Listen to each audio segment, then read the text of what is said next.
안녕하십니까? 안녕하세요. 노아 시대에 홍수 심판은 무시무시했습니다. 홍수가 시작되어서 40일 동안 밤낮으로 끊이지 않고 비가 내렸습니다. 150일 동안 물이 범람했습니다. 그냥 그 높은 이 산이 그냥 물로 다 뒤덮였습니다.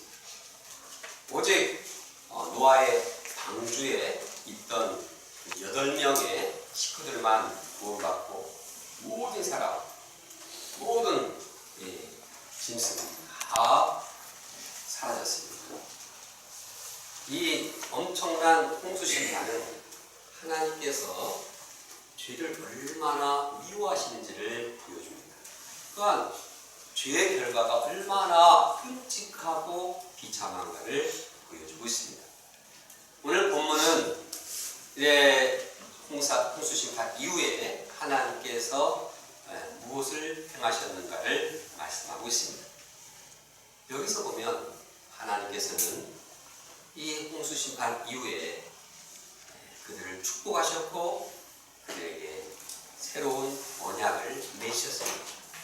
이를 통해서 우리는 하나님께서 얼마나 사람을 사랑하시고 귀하게 여기신가를 발견하게 됩니다. 또 우리가 이 하나님의 이 사랑을 깊이 영접하기를 원합니다. 무지개 언약을 주신 그 하나님을 마음에 영접하고 그 언약의 소망의 언약을 영원토록 간직하기를 원합니다. 네. 첫째, 사람을 축복하신 하나님. 태초에 하나님께서는 만물 중에 사람을 참 귀하게 여기셨습니다. 그래서 하나님의 형상대로 사람을 만드셨습니다. 그리고 그 만든 사람들이 모든 피조물들을 다스리고 관리하도록 축복하셨습니다. 또 그들이 이 먹을 것을 그렇게 챙겨주셨습니다. 하나님께서 그냥 완전한 행복을 누리도록 환경을 이해해 주셨습니다. 얼마나 인간을 귀하게 여기고 사랑하는지 보여주고 있습니다. 그러나 하나님께서 이렇게 사람을 사랑하셨지만 사람은 하나님의 말씀을 불순종했습니다. 그리고 하나님을 떠났습니다. 하나님을 떠나니까 그 마음에 하나님의 형상이 사라졌습니다. 하나님의 형상 대신 마음에 이 잔악하고 포악한 이 죄악된 본성이 가득 찼습니다. 사회는 성적인 타락과 폭력이 난무했습니다. 이것은 사람 사는 곳이 아니었습니다. 짐승처럼 사람이 전락되어 버렸습니다. 하나님은 이를 보시면서 한탄하시고 근심하셨습니다. 그리고 결국은 하나님께서 심판을 내리셨습니다. 홍수 심판으로 모든 이 생물들이 다 죽었습니다. 본문은 홍수 심판 후에 어떻게 하나님께서 행하시는가를 보게 됩니다. 그런데 여기에 공통점은 태초에 하나님께서 처음 사람을 귀하게 여기시고 축복하신 것과 동일하게 노아의 홍수 이후에 동일한 축복, 동일한 사랑으로 사람들을 대한다는 것입니다. 이제 생각해보면 이 하나님의 행하심은 태초에나 홍수 심판이나 그 축복, 그 사랑이 동일합니다. 변한 것은 사람입니다. 사람이 죄로 변질되었습니다. 사람이 변하니까 거기에 따른 이 땅도 거칠어지고 또 동물들도 짐승들도 아주 사나워졌습니다. 그냥 이 사람들과 이 자연환경이 변했을지라도 그러나 하나님은 동일하게 태초에 천지를 창조하시던 그 사랑으로 그 축복으로 이들을 대하고 있습니다. 우리가 본문을 살펴보면서 이러한 하나님의 사랑이 어떻게 동일하게 진행되는지 생각해 봅니다. 1절과 7절에 보면 하나님께서 태초에 사람을 축복하신 것처럼 노아 홍수에도 동일하게 축복하십니다. 생육하고 번성하여 땅에 충만하라. 홍수 심판 후에 땅은 적막했습니다. 그 사람들이 많던 노아 시대에 약 20억의 이 인구들이 있다고 추산되는데 그 많은 사람들이 그냥 사라지고 단지 8명만이 남아있습니다. 정말 적막하고 외롭고 그냥 아무리 둘러보아도 사람, 이 노아의 가족 외에는 찾아볼 수 없는 상황이었습니다. 그러나 하나님께서는 이런 상황 가운데서도 생육하고 번성하고 땅에 충만하라 축복하십니다. 이에 대해서 반문할 수 있습니다. 아니 어느 세월에 이 8명만 당그란이 남아있는데 어떻게 충만합니까? 그 충만한 사람 다 사라졌는데 이 8명 가지고 어떻게 또 충만하게 됩니까? 그러나 10장에 보면 9장 이후의 10장을 보면 하나님의 그 축복은 그대로 이루어진 모습을 볼 수 있습니다. 노아의 자손들의 족보가 나오는데 거기에는 종족이나 나라대로 각 이 땅에 흩어져서 생육 번성 충만한 모습을 보여주고 있습니다. 이처럼 하나님의 축복은 시대나 상황을 초월해서 계속 되는 것입니다. 하나님께서 인류의 조상 아담 또 새 인류의 조상 이 노아와 그 자녀들을 축복하신 것처럼 생육번성 충만하 하신 것처럼 이제 아브라함 한 사람에게도 동일한 축복을 주십니다. 너로 말미암아 큰 민족을 이루고 너는 복의 근원이 될지라. 그 늙어가는 한 사람 이 아브라함을 통해서도 생육 번성 충만하고 천하 만민이 복을 얻도록 축복하셨습니다. 신약시대에도 마찬가지입니다. 예수님께서는 제자들에게 이 동일한 축복을 하셨습니다. 너희는 가서 모든 민족을 제자 삼으라. 소수의 제자이지만 그들을 통해서 모든 민족들이 하나님의 자녀로 풍성케 되고 각 땅마다 하나님의 제자들이 이렇게 충만하도록 축복하셨습니다. 지금도 하나님께서는 우리에게 생육 번성 충만하라 축복을 말씀하십니다. 영적 상황이 힘들어지면 우리 마음은 위축이 됩니다.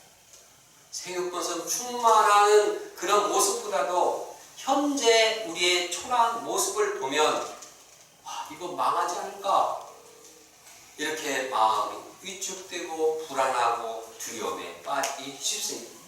그러나 하나님은 어떤 상황에서도 어떤 시기에도 생육 번성 충만하라 이 축복을 그치지 않고 선포하시며 이루어 나가십니다. 노아 시대 사람이 20억의 사람이 8명밖에 남지 않았지만 생육 번성 충만하라 하셨습니다. 죽어가고 이제 이 나이가 너무 많아서 아브라함은 죽어가는 이 사람, 죽은 사람과 같다고 로마서는 표현하고 있습니다. 그 죽어가는 이 한 사람, 이 아내도 태가 끊겨서 이 생명을 얻지 못하는 그런 절망적인 상황 가운데서도 그를 통해서 큰 민족을 이루리라 생육 번성의 축복을 하시는 주님이십니다. 우리가 본문을 통해서 생육 번성 충만하라 우리에게 축복하시는 내용을 영접하기 원합니다. 하나님은 우리를 축복하시고 생육 번성하게 하십니다. 하나님은 이 약속을 반드시 이루십니다. 우리가 그것을 확신하고 어떠한 상황에서도 하나님의 그 축복의 말씀을 확신하고 나가기를 원합니다. 또 태초에 하나님께서 그러신 것처럼 홍수 심판 후에도 여전히 만물을 다스리도록 하나님께서는 하셨습니다. 태초에 하나님께서 하나님의 형상대로 창조하신 후에 이 모든 피조물들을 다 다스리게 했습니다. 그런데 홍수 심판 후에 상황이 달라졌습니다. 이 동물들이 아주 사나워졌습니다. 막 전에는 이 동물들과 사람들이 서로 뭐 이렇게 뱀하고도 이 대화도 하고 뭐 사자하고도 윷놀이도 하고 그랬는데 이제는 완전히 살벌해졌습니다. 만약에 이러한 상황에서 하나님께서 함께 하시라면 그냥 짐승들이 막 사람에게 달려들어갖고 다 막 쥐새끼들도 막 달려들 거고 고양이도 달려들 거고 그런 이 다스리기가 불가능한 상황이었습니다. 그러나 하나님께서는 이를 아셨기 때문에 모든 동물들 짐승들에게 사람을 보면 두려워하겠습니다. 무서워 떨게 했습니다. 그래서 사람이 그들을 관리하도록 하나님께서 친히 도우셨습니다. 하나님께서는 이들을 잘 관리해서 이제 이 모든 이 생명체들을 다시 회복하고 또 그 가운데 아름다운 이 자연 환경을 이루게 했습니다. 또 태초에 그러신 것처럼 홍수 심판 이후에도 이제 먹을 것을 다 주셨습니다. 태초에 이제 이 생육 번성 충만하고 땅을 정복하는 축복을 주신 후에 식물을 먹을 것을 다 주셨습니다. 이 배고픔 걱정 안 하게 하셨습니다. 홍수 심판 이후에도 하나님께서는 이 사람들에게 식량을 다 예비해 주셨습니다. 그런데 홍수 심판 이후에는 이 자연이 안 좋게 환경이 안 좋아졌습니다. 그래서 사람에게는 더 많은 에너지가 필요했습니다. 어떻게 하겠습니까? 식물만 먹고는 이게 견딜 수가 없습니다. 그래서 하나님께서는 이제 이 산 동물을 먹어서 이제 힘을 채우도록 했습니다. 지금도 하나님께서는 여전히 우리 사람들 통해서 자연 만물을 관리하고 다스리도록 축복해 주셨습니다. 우리의 이 지혜와 또 주님의 사랑과 주님의 능력을 덧입어서 온 세계 모든 만물을 관리하고 섬기게 했습니다. 그래서 하나님께서는 우리에게 이 땅에 하나님 나라를 이루라. 하나님 먼저 그의 나라와 그를 구하라. 이건 구할 수 있기 때문에 그렇게 하라는 거 아닙니까? 우리에게 이 땅에 하나님 나라를 건설할 수 있도록 우리에게 하나님의 형상, 하나님의 능력, 하나님의 사랑을 주셨습니다. 그리고 이것을 열심히 할 때 또한 먹을 것도 의식주 문제 다 해결해 주십니다. 먼저 그의 나라와 그 일을 구하라. 그래야하면 이 모든 것을 너에게 더하시리라. 하나님 나라를 추구하는 자에게 먹을 것도 다른 모든 인생의 모든 것도 다 더해가 주시는 것입니다. 우리에게 이제 모든 축복을 이 창조 때부터 또 홍수 심판 이후에도 지금까지도 축복하시고 이제 우리를 참 귀하게 여기시는 하나님께 감사 찬양을 드립니다. 둘째, 사람의 생명을 귀하게 여기시는 하나님. 하나님께서는 산 동물을 먹도록 그래서 힘을 저장하도록 했습니다. 그러나 하나님께서 거기에서 참 경계하신 것이 있습니다. 그것은 산 동물의 그 피채 마시지 말라는 것입니다. 왜 이 짐승의 그 피를 산채로 마시지 말라고 했습니까? 그것은 이 인간의 생명을 존귀 여기도록 하는 것입니다. 인간의 생명을 함부로 여기지 않도록 하는 것입니다. 이 피에는 생명이 있습니다. 이 피에 생명이 있는데 막 짐승들을 막 죽여가지고 막 피를 내가지고 피 받아가지고 벌컥벌컥 마신다고 생각해 보십시오. 피에 생명이 있는데 생명을 이렇게 함부로 여기면 그것이 이 짐승에게만 적용되는 게 아니라 사람의 생명도 영향을 끼치게 됩니다. 그래서 하나님께서는 이제 피채를 먹지 않도록 이 차단을 시키신 것입니다. 그래서 사람의 생명을 귀하게 여기게 했습니다. 더 나아가서 사람의 생명을 함부로 여기는 짐승이나 이 사람들을 아주 단호하게 조치하도록 했습니다. 만약 짐승이 사람의 생명을 해치면 그 짐승을 죽여버려야 했습니다. 만약 사람이 다른 형제를 죽이면 그 살인자를 그냥 처단하도록 말하고 있습니다. 그래서 이렇게 사람의 생명을 함부로 여기는 자들이 나타나지 않도록 한 것입니다. 홍수 이전에 왜 그 홍수로 심판을 하게 되었습니까? 사람들이 사람의 생명을 함부로 여기고 막 죽이고 네가 나를 상처내면 나는 그냥 죽여버리겠다. 어린 이 소년도 내가 그냥 나의 상처를 줘서 그냥 죽여버린다. 사람 목숨이 이 파리 목숨처럼 이렇게 하찮게 여겼습니다. 하나님은 이처럼 사람의 생명을 귀하게 여기지 않는 이런 모습을 볼 때 참을 수가 없었습니다. 왜 이렇게 하나님께서 이 사람의 생명을 귀하게 여기십니까? 왜냐하면 그 사람 안에는 고귀한 하나님의 형상이 있기 때문입니다. 하나님의 형상이 우리 마음 가운데 살아있기 때문입니다. 사람은 사람만이 아니라 창조주인 하나님의 형상이 우리 가운데 있는 존재입니다. 그러므로 사람 안에 있는 이 하나님의 형상이 있다는 것은 얼마나 감사하고 얼마나 고귀하고 얼마나 아름다운 일입니까? 이 창조주인 하나님께서 내 안에 형상으로 함께 계십니다. 우리는 이 하나님의 형상을 존귀 여기고 해치지 않도록 보존해야 하는 것입니다. 이를 위해서 우리는 사람의 생명을 존귀하게 여겨야 합니다. 내 생명도 존귀하게, 다른 사람의 생명도 존귀하게 여겨야 합니다. 만약 사람에게 상처를 준다고 하면 그것은 하나님의 형상을 해치는 일입니다. 사람을 저주하면은 사람만 저주하는 것이 아니라 그 안에 하나님의 형상을 저주하는 것입니다. 얼마나 이 잔악한 일입니까? 이렇게 사람을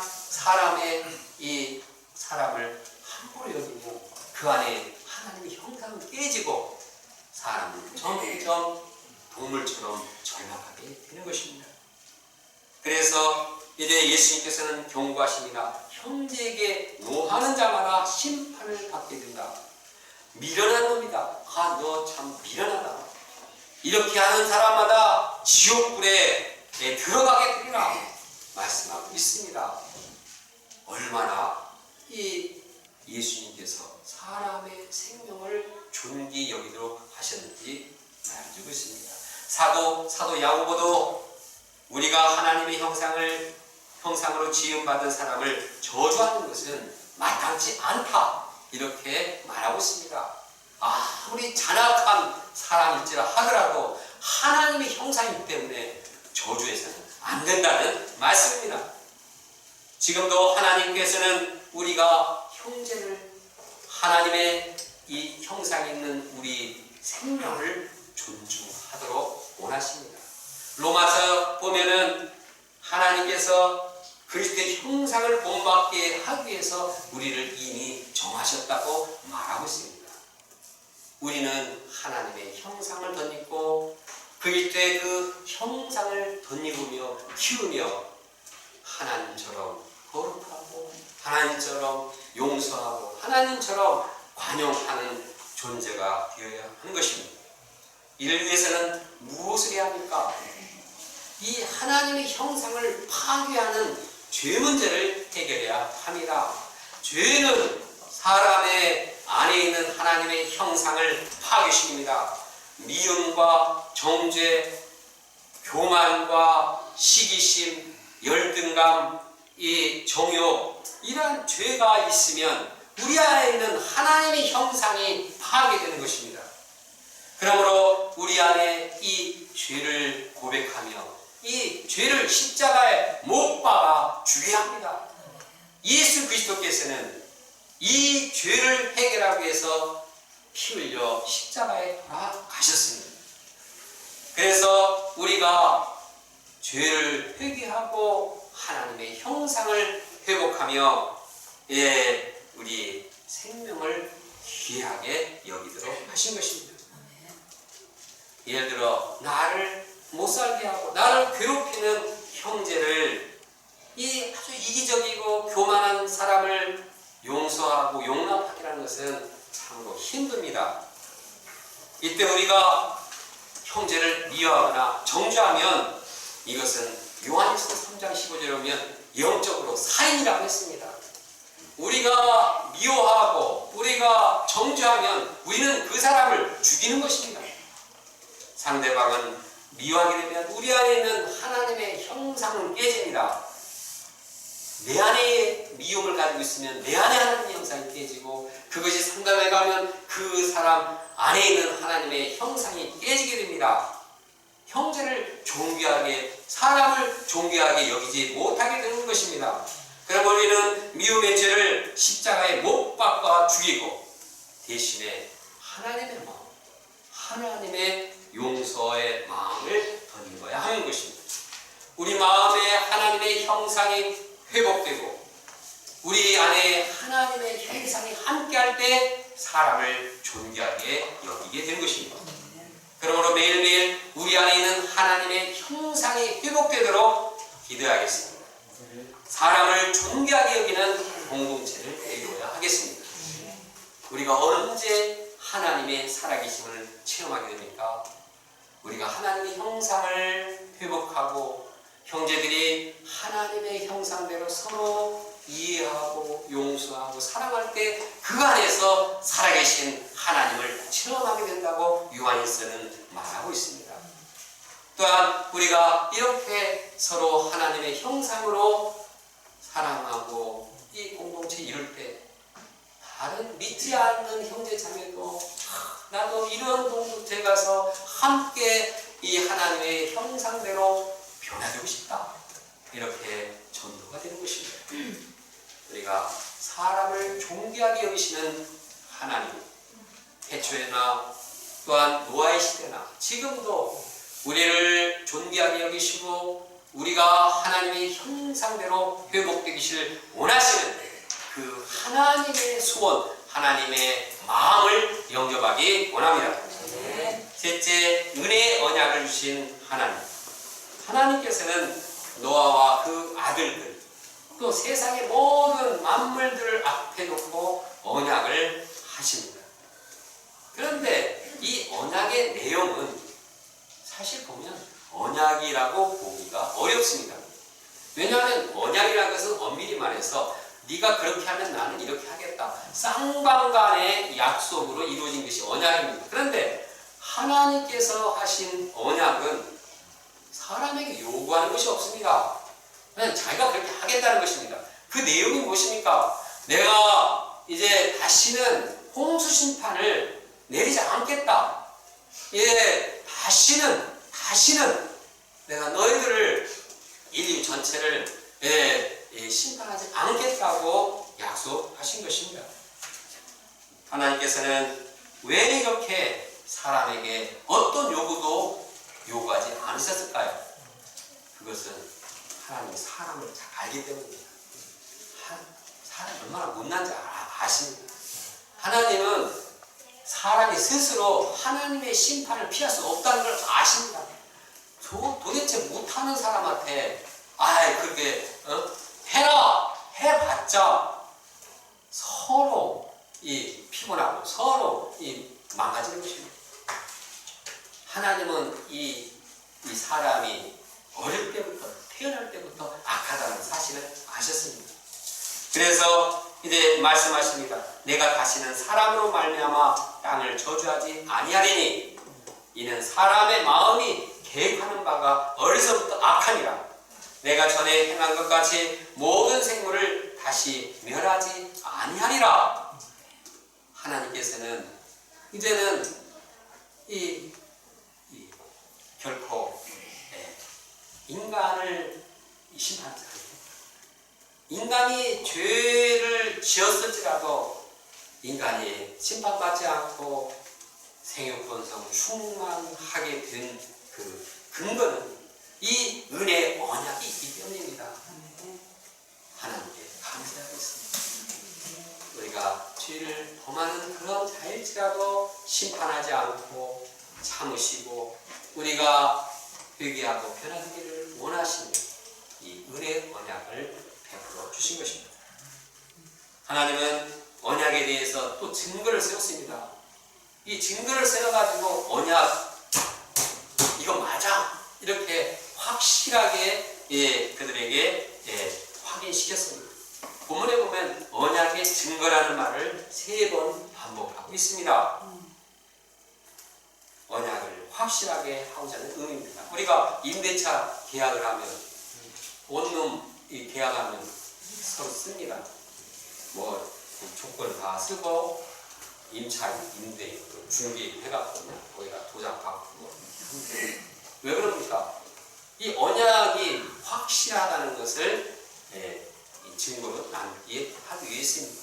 이처럼 하나님께서는 자기가 언약을 했는데 이것에 대해서 다른 사람들도 다 이렇게 확실하게 영접하도록 확신하도록 이렇게 언약을 맺으신 것입니다. 그 언약은 어떤 언약입니까? 무지개 언약입니다.